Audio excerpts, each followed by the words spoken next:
Good morning and welcome to the next in our Holland and Hart series of webinars from the Health Law Group. Today's topic is the Sunshine Act and other laws affecting vendor relations. I'm Kelly McIntosh, an attorney in Holland and Hart's Reno office, and today we will be discussing this topic on vendor relations. I'd just like to give a little roadmap before we get into the body of the program. With the Sunshine Act, there will be new transparency in the context of vendor relations with all types of providers and different types of vendors. I'd like to discuss with you to who the Sunshine Act applies because there are specific exceptions and limitations that you should be aware of. If you are covered by the Sunshine Act, a discussion of what the disclosure process will entail, what the penalties of noncompliance with the Sunshine Act will include, and the consequences both for noncompliance and also consequences now of this new level of disclosure and transparency on the nature of relationships of vendors and the providers in the healthcare realm. I'm also going to touch on other laws and legal considerations for vendor relations, conflicts of interest in several different contexts, the laws related to drug samples and how those can be distributed, and also some of the fraud and abuse laws. Some preliminaries to get out of the way. The presentation, as with all of our health law webinars, will be recorded and available for download at our health law blog. If you have questions during the program, feel free to use the chat line. However, given the time we have today, I may not be able to respond to questions during the webinar, but those will be recorded and then I can email back to you after the program. Also feel free to email me during or after the program with any questions at ksmcintosh@hollandhart.com. Should you have any technical problems during the program, please send an email to Luke Kelly and we will try and get you back online as soon as possible. On that note, I do appreciate everyone joining us today. I apologize you had some technical difficulties last week if you were signed up and trying to get on last week, but we're good to go today.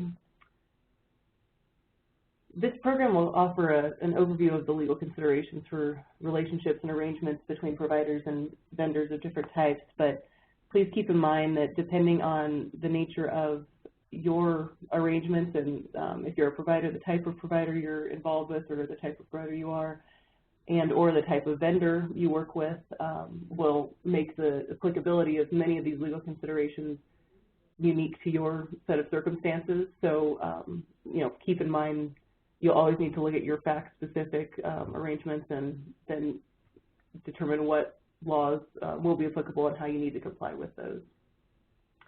This program does not establish an attorney-client relationship and does not constitute the giving of legal advice.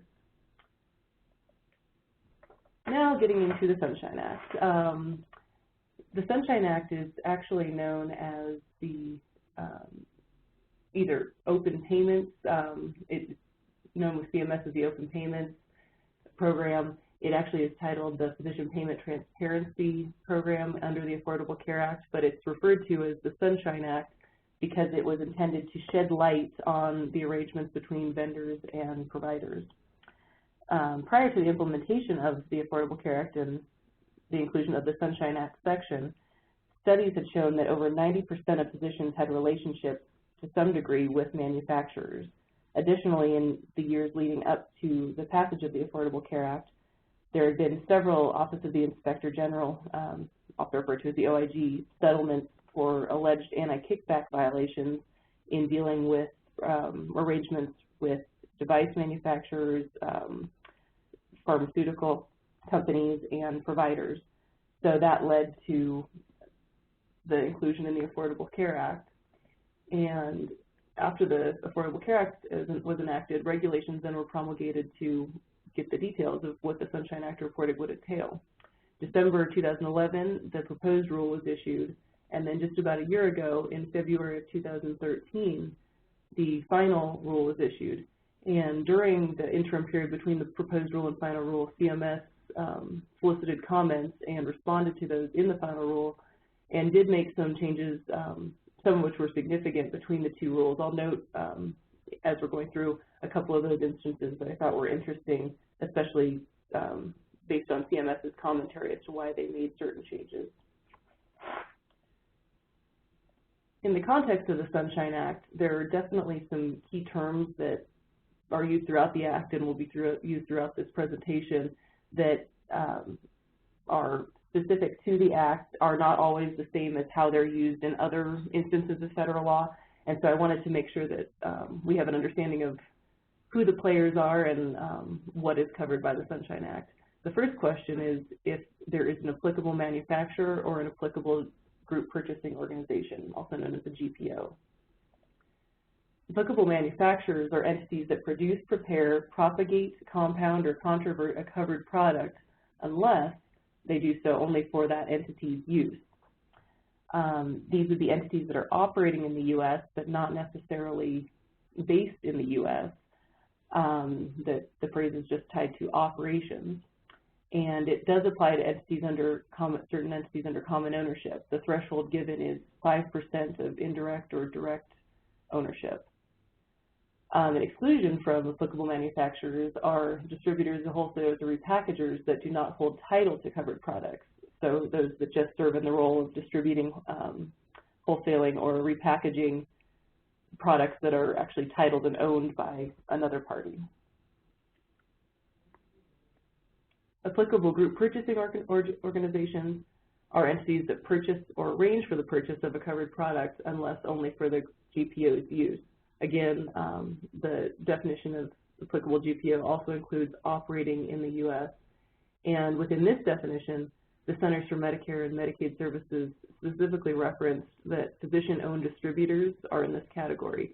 That group of that type of entity is commonly referred to as pods and pod arrangements. And one specific concern that CMS noted was that implantable device pod arrangements are of specific concern to them based on concerns that there could be issues with physician choice based on where an investment interest may lie or what financial ties the physician has with a pod. The next key term that plays into the Sunshine Act reporting is if you're dealing with a covered product. Covered products for our purposes are drugs, devices, biologicals, or other medical supplies, and will really include any product that is a prescribed drug or FDA-approved or cleared device or medical supply if it is available for payment under Medicare, Medicaid, or the Children's Health Insurance Program. And again, a word that was used, I think, specifically in the final rule was available for payment. So it's not tied to if payment's actually made, but it needs to be available for payment under those federal programs. The next thing you need to consider is if you're dealing with a covered recipient. Covered recipients for the Sunshine Act purposes include teaching hospitals and physicians, except physicians who are manufacturer employees. One note is that residents are exempted from the physician definition and being a covered recipient. However, that did not extend to fellows. So residents are exempted, but fellows would be a covered recipient. To determine if you're dealing with a teaching hospital, CMS has made a resource available that is pretty user-friendly. I've been on there a couple of times, and it, I think, will be helpful for applicable manufacturers to determine if they're dealing with teaching hospitals. The website link is there, and this includes a list that's organized by state and gives a lot of the details of the teaching hospitals that would be needed for Sunshine Act reporting.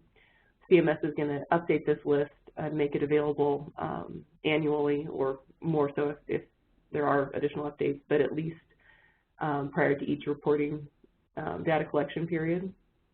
So if you're an applicable manufacturer or going to be needing to make reports, I would suggest you bookmark this page and revisit it ahead of each data collection period, because it'll let you know if you're dealing with any teaching hospitals, and then also when you're making your reports, this will give you much of the information that you need to report to identify the teaching hospital you're dealing with.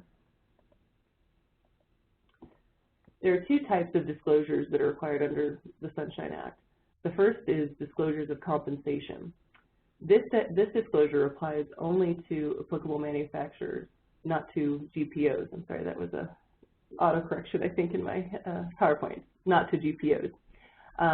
Direct and indirect transfers of value are what fall within the compensation that must be disclosed. And this is a definition that is broader and different than how compensation is defined in some of the other federal laws, such as the fraud and abuse laws.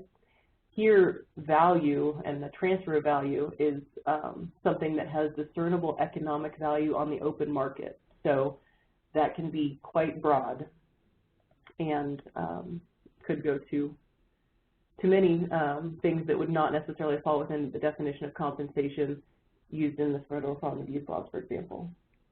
If you have a transfer of value falling within that definition, then for each covered recipient, an applicable manufacturer must make a disclosure with the following information.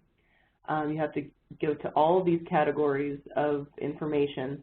The only one that's optional is that there's optional contextual information that may be included, but otherwise any of those that apply to your arrangement must be disclosed. And with some of these items of information that must be disclosed, I'd also just warn you and alert you that there are specific nuances and details that must be included. For instance, with the name, you must include the middle initial and suffix of a covered recipient. For address, you have to include office suite and number.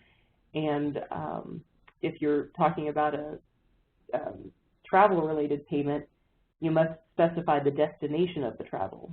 So again, the information that must be reported is specific, and the CMS resources, I have some links at the end of the page further down in the presentation that also would be good pages to bookmark, because they can get you quickly to some of these resources where each year when you're making your disclosures, you can go back and make sure that you're both responding to all the necessary categories and including the specifics that are required for those categories.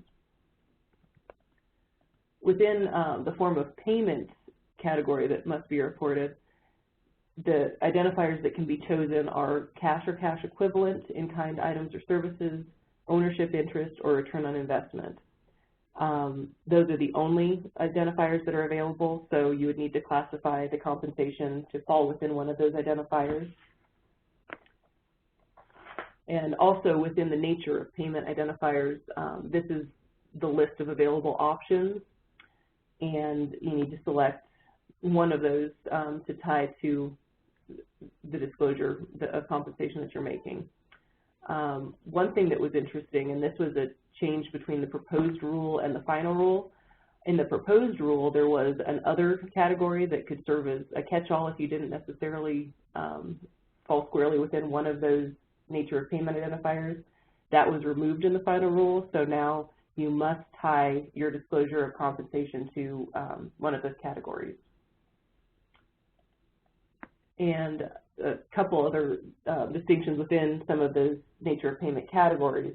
For the food and beverage category, if a applicable manufacturer is providing a group meal, the value of the meal can be divided by the individuals actually partaking. So for tracking purposes throughout the year, if you're providing group meals, be mindful of noting actually how many individuals are partaking in the meal.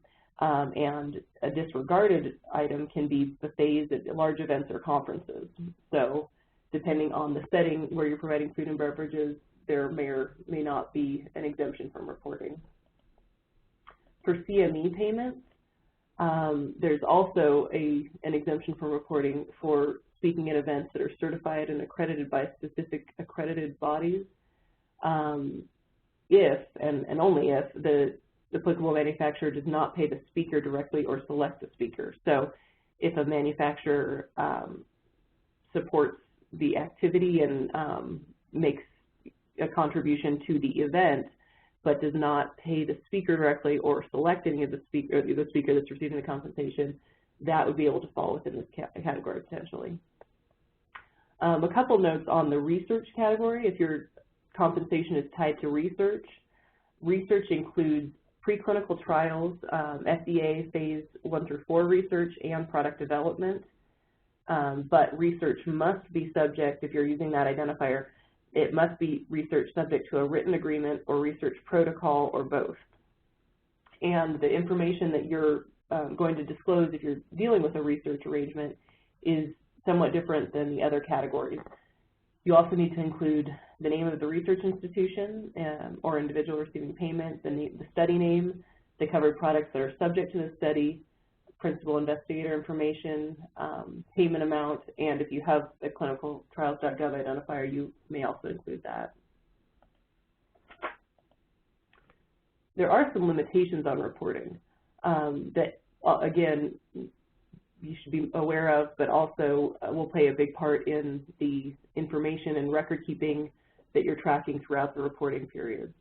If less than 10% of gross revenue of an applicable manufacturer comes from covered products, only the payments related to covered products must be disclosed. So that 10% threshold will be important to keep on top of, especially if you're a manufacturer that where your gross revenue percentage may vary from year to year, or if you're hovering around the 10% threshold, that could change your obligations from year to year.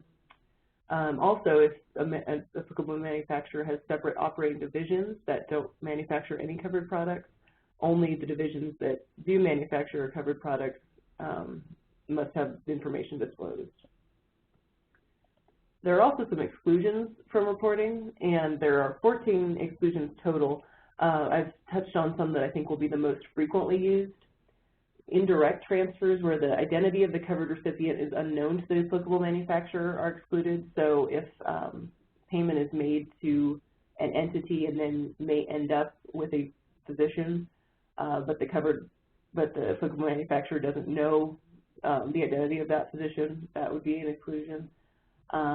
Transfers of value of less than $10, but keeping in mind that that can only be aggregated to $100 per year. The $100 and $10 amounts will increase each year based on the Consumer Price Index, and there is a note in the final rule which brings it down to, I think, a little bit of a logical and reasonable requirement, is that items of less than $10 in value provided at large-scale events or conferences do not need to be tracked. So if you're an applicable manufacturer giving out pens at a conference, you don't need to be trying to track each one of those throughout the year. Samples and coupons that are for patient use are excluded. Similarly, educational materials for patient use are excluded.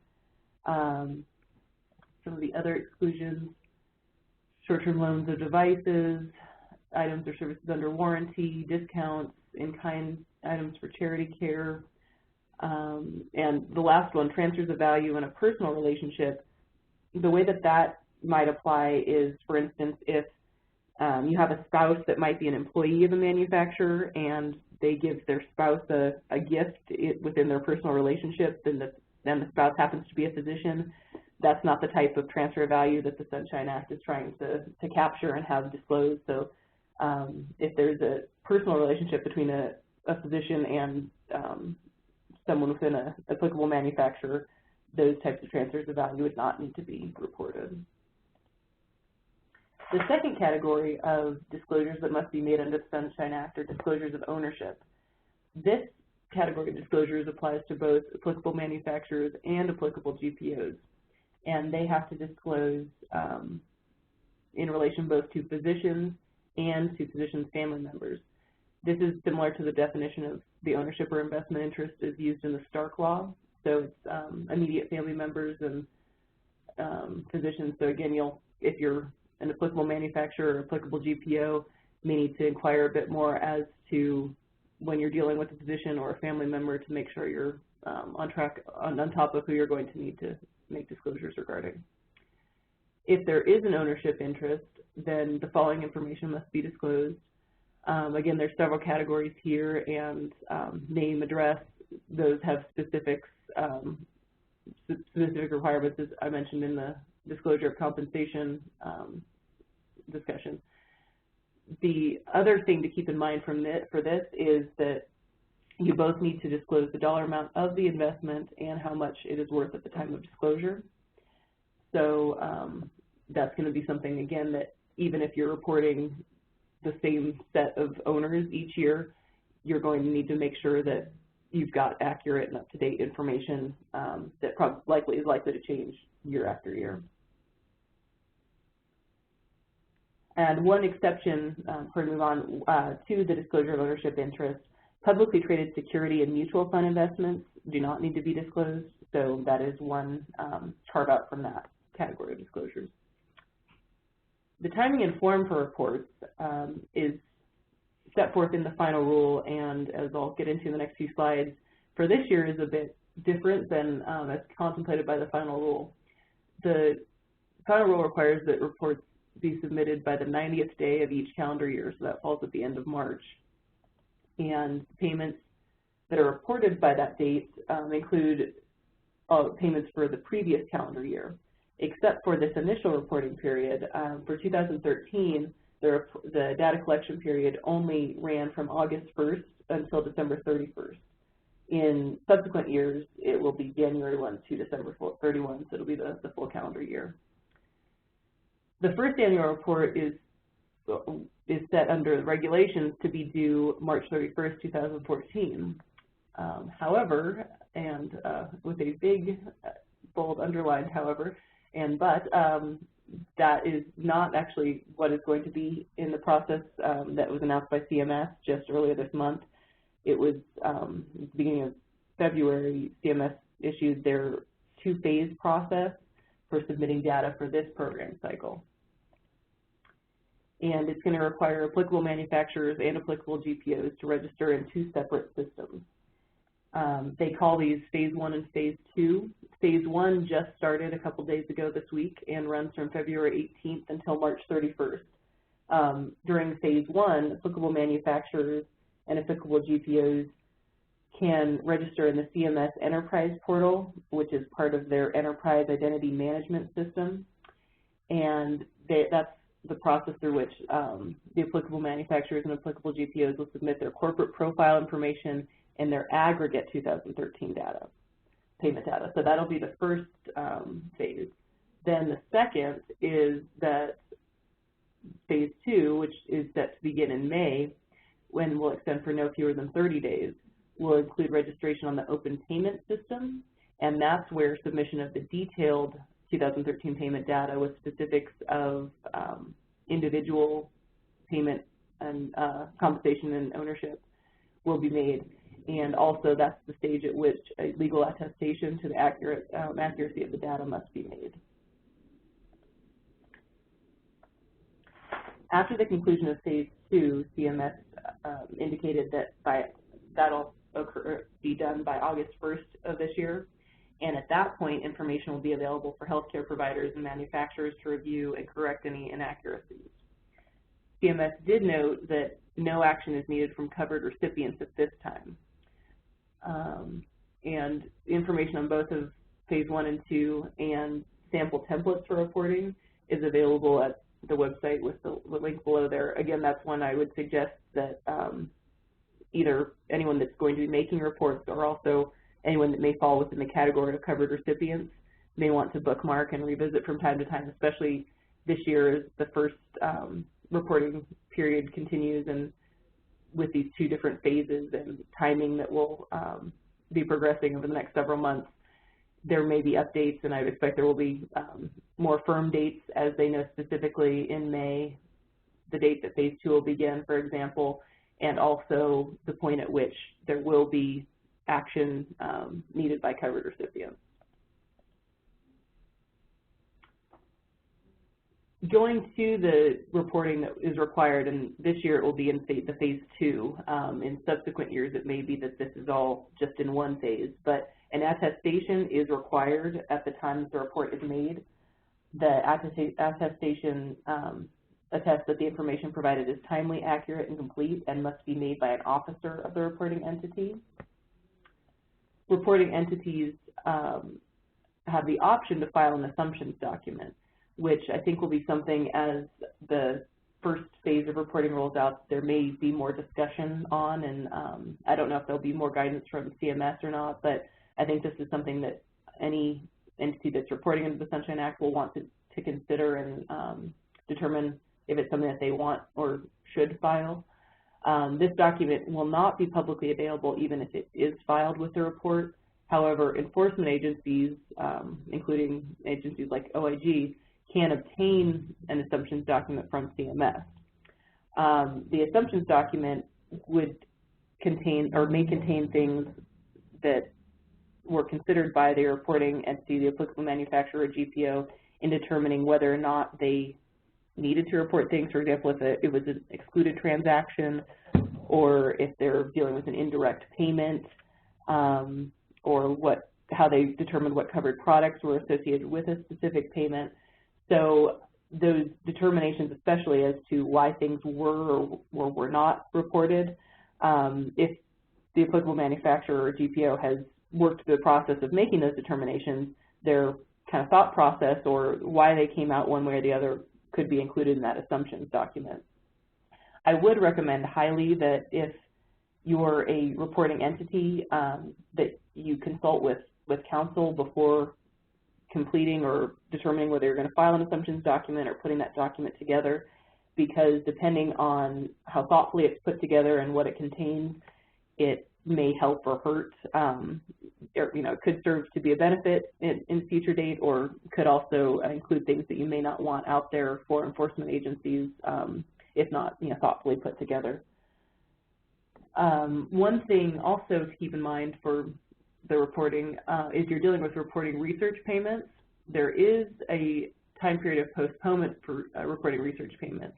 Research payments that don't need to be reported until 4 years from the transfer is made, or until after FDA approval of the product, whichever is earlier.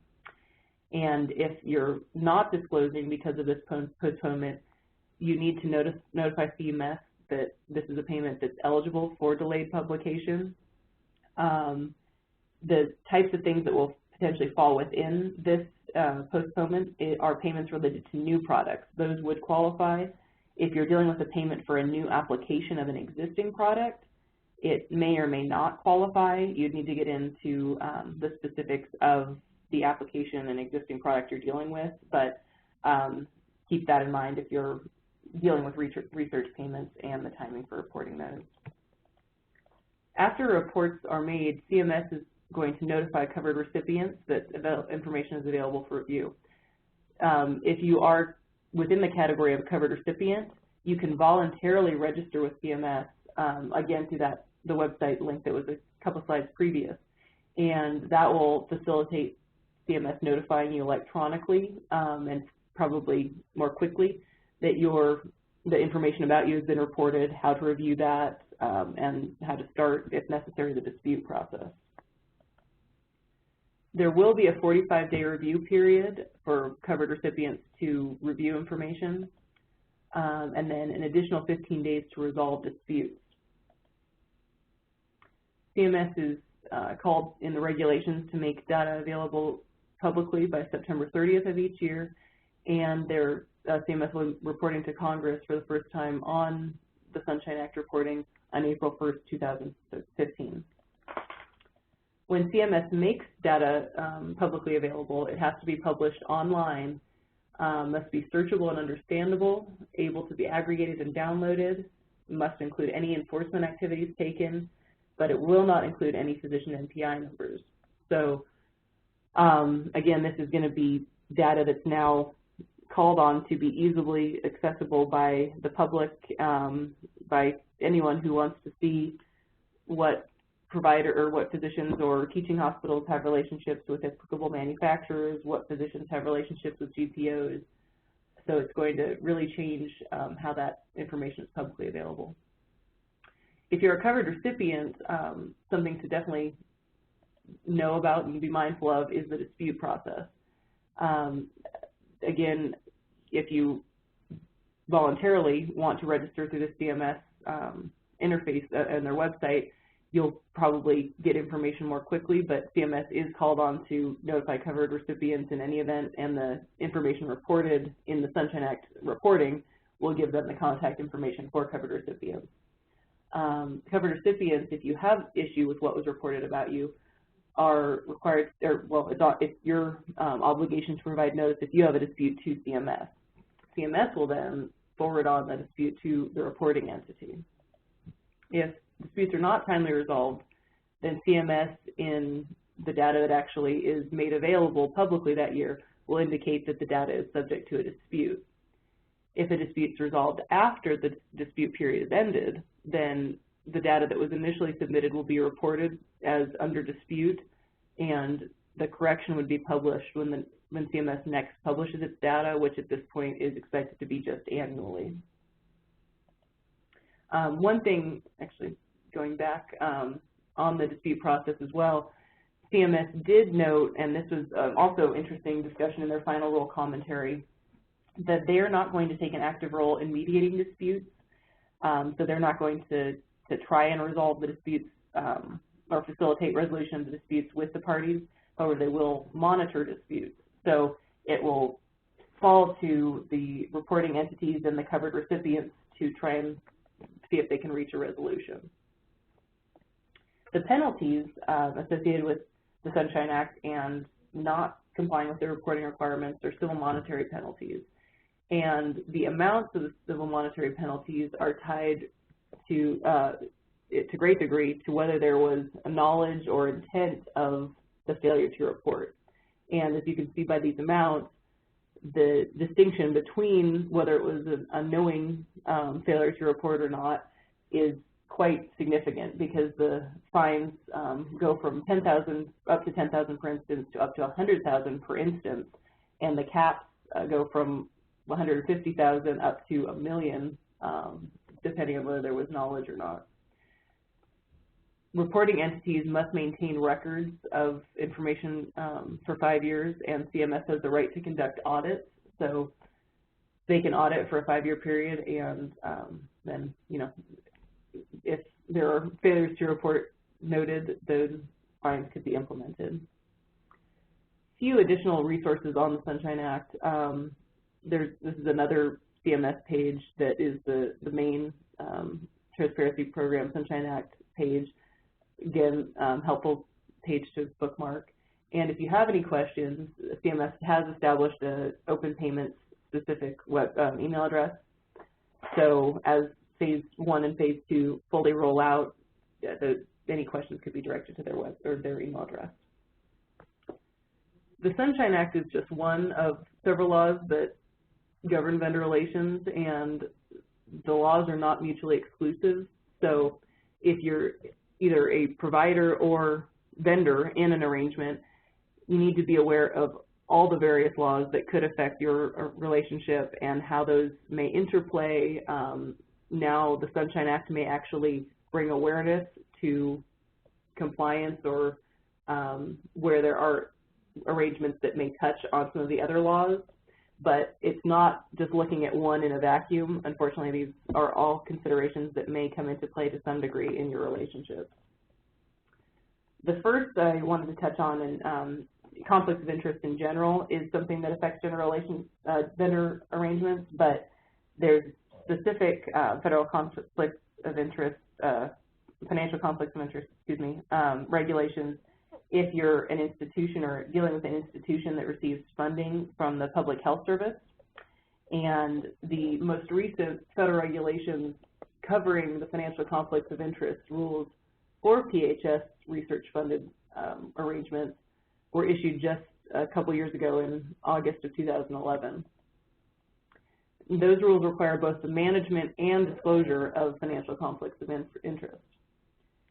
They require that investigators disclose to their institutions any significant financial interest that the investigator has, and that the investigator continue to update any significant financial interest within 30 days of any new interest.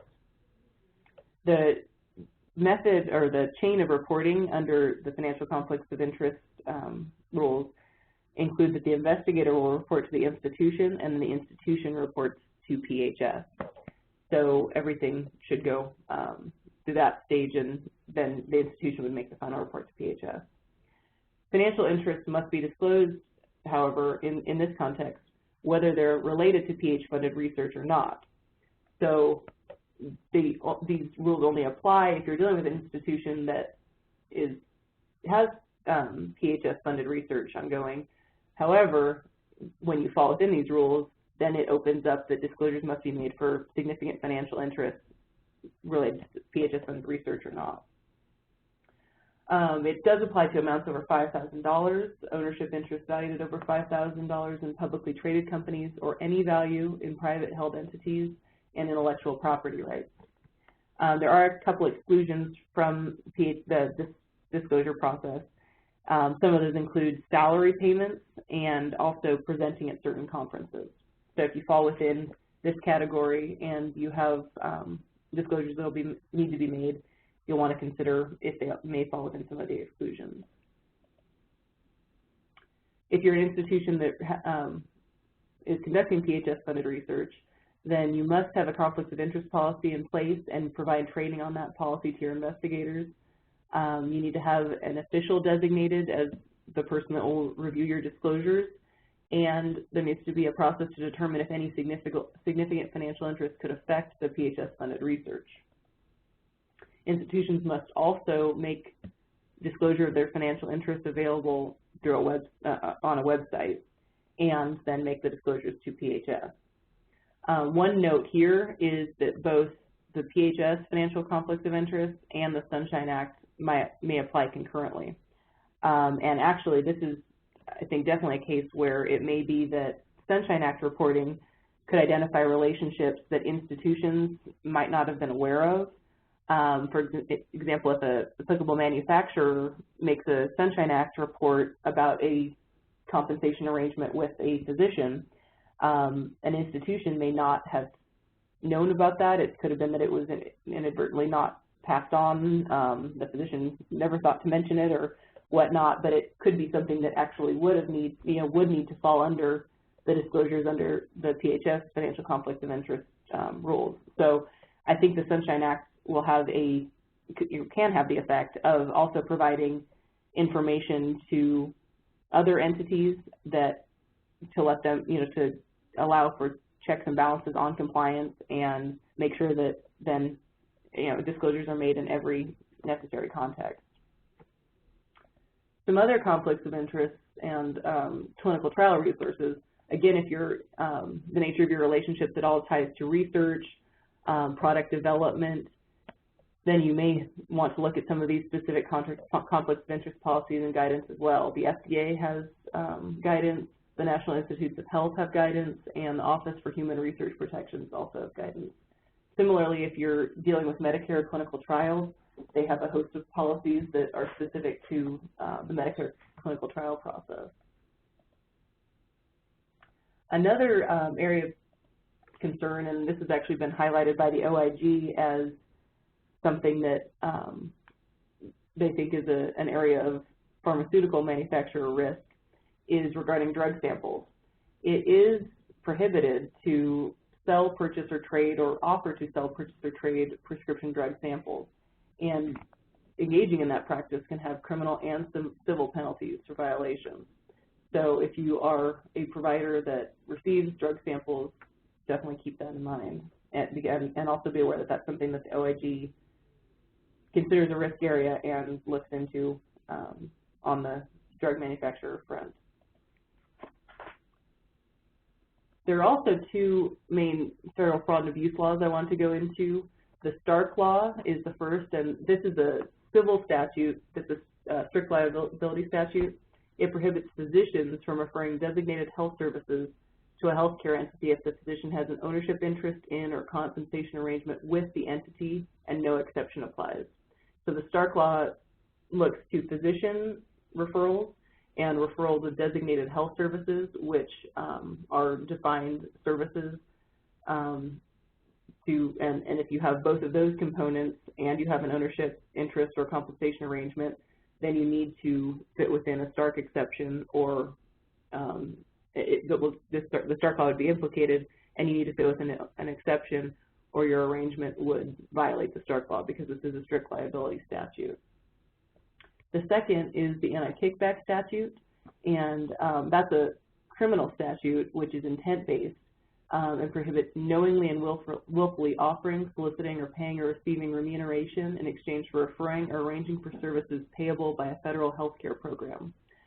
The anti-kickback statute applies to more parties than the Stark Law in some instance, or to a great degree, because it doesn't just look at physician referrals.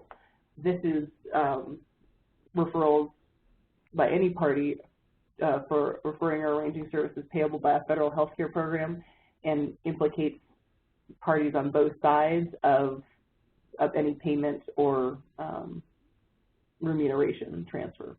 So both of these statutes, however, the Stark Law, as I mentioned, has exceptions. The anti-kickback statute has safe harbors. So if your arrangement would implicate either one of these laws, you're going to want to try and, with the Stark Law, you're going to need to meet an exception. With the anti-kickback statute, it's not a strict liability statute, but you'd like to try and meet a safe harbor if possible, because that would protect you from prosecution under the anti-kickback statute.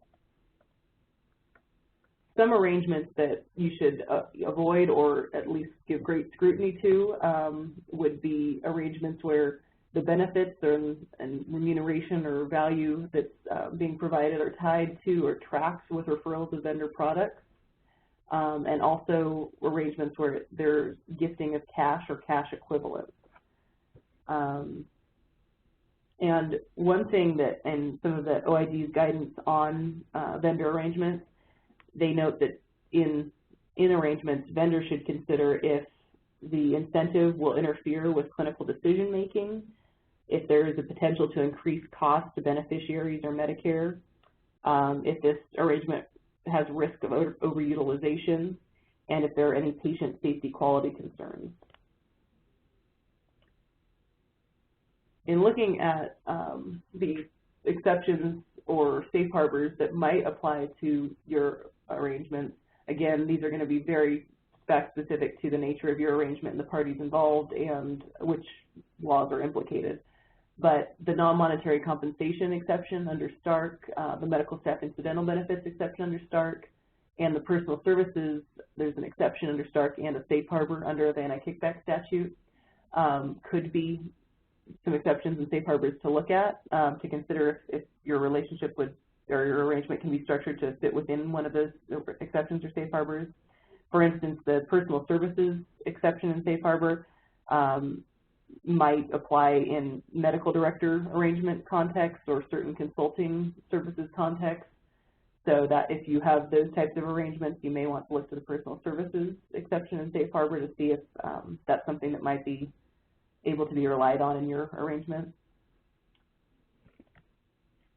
I'd also like to note that state laws can also come into play with vendor arrangements, and states can have laws that require separate disclosures that may, to some extent, be in keeping with the Sunshine Act, but also could be different. You'll need to determine if you have a state law that requires disclosure related to vendor arrangements, the extent to which it's preempted by the Sunshine Act. For example, if you had a state law, and these vary greatly, so I'm not focusing on any specific state laws, but there are many states that have some disclosure requirements. But if the state law, for example, went to a disclosure about payment to all healthcare providers, it would likely not be preempted by the Sunshine Act to the extent that it went to non-physician providers, because the Sunshine Act, as you'll recall, only goes to covered recipients. That includes physicians or teaching hospitals. So if you had a provider other than a physician that was receiving compensation and the state law required disclosure, then that would likely still fall within the state law application. Some consequences of both the vendor laws in general, but then specific to now the transparency that will be coming about with the Sunshine Act. One of the primary consequences I see is that there's going to be heightened scrutiny of these arrangements.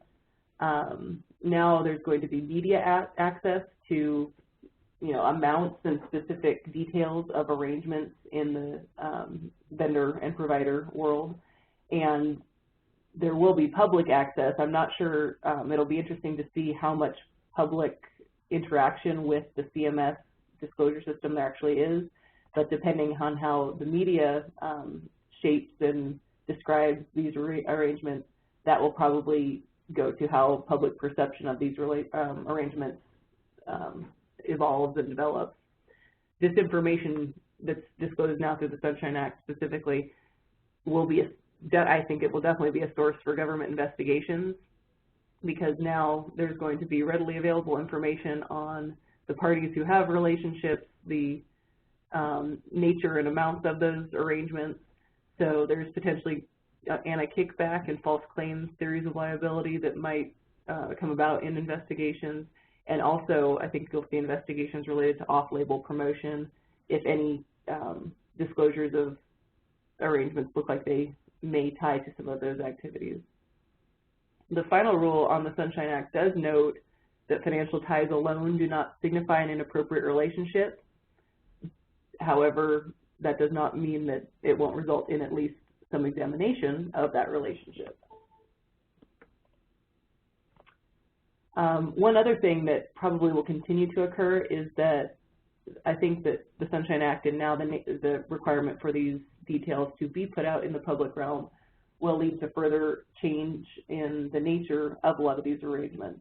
One interesting fact that I found was that between 2006 and 2011, which, if you recall, was shortly after the Affordable Care Act was passed in 2010, in that time period, the hourly rate for consulting services for physicians dropped from $604 per hour to $299 per hour. So again, kind of developing and seeing how some of the perceptions and effects of this occur based on the heightened scrutiny may lead to further change in the arrangements in the vendor world with healthcare providers.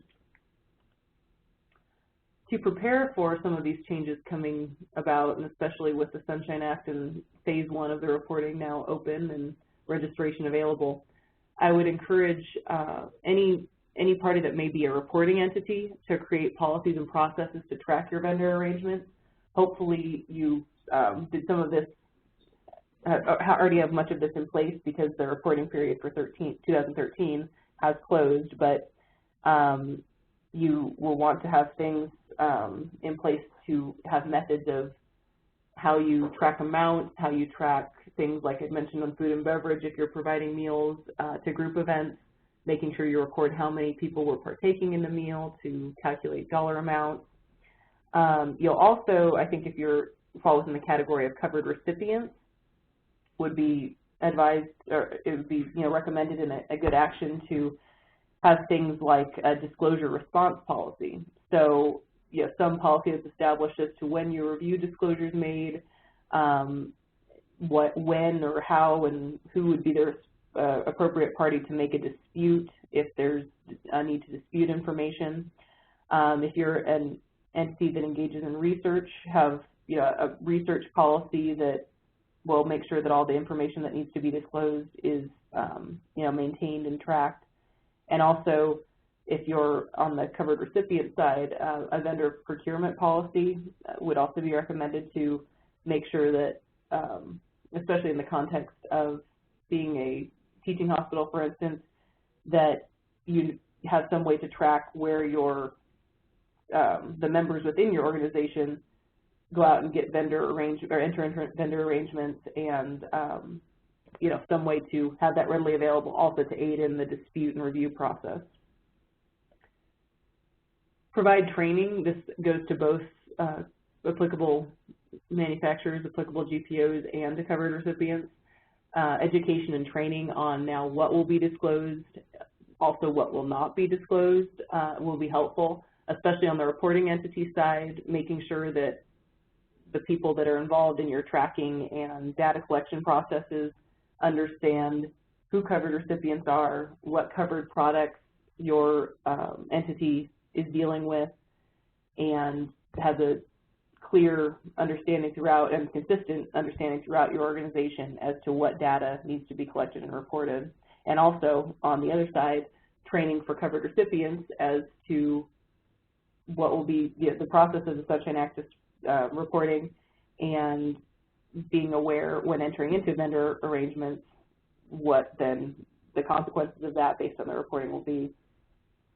I think both as a tool from the Sunshine Act yearly with information in the disclosure process that's made available, and also ahead of the first public disclosure, this is a really good time to audit and evaluate overall compliance of arrangements.